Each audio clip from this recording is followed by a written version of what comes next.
Welcome to our channel. If you want to use your iPhone as a remote control for your Roku device, follow these step-by-step instructions to set up the Roku mobile app and control your streaming device wirelessly. Step 1. Download the official Roku mobile app from the Apple App Store on your iPhone. The app is free and compatible with all Roku devices. Step 2. Make sure your iPhone and Roku device are connected to the same Wi-Fi network. This is essential for the app to detect and communicate with your Roku. Step 3. Open the Roku app on your iPhone and tap Continue or Get Started on the welcome screen.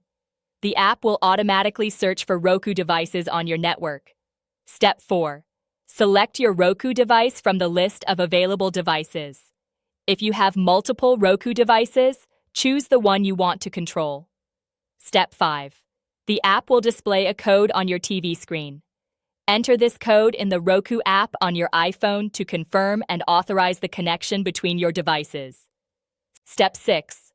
Once connected, tap the remote icon at the bottom of the app screen to access the virtual remote control interface with all standard Roku remote buttons. Step 7.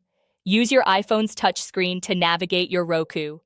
The app includes directional buttons, OK button, back button, home button, and playback controls just like a physical remote. Step 8. Take advantage of additional features like voice search by tapping the microphone icon, or use the keyboard feature to type searches and passwords more easily than with the on-screen keyboard. Don't forget to like this video and subscribe to our channel.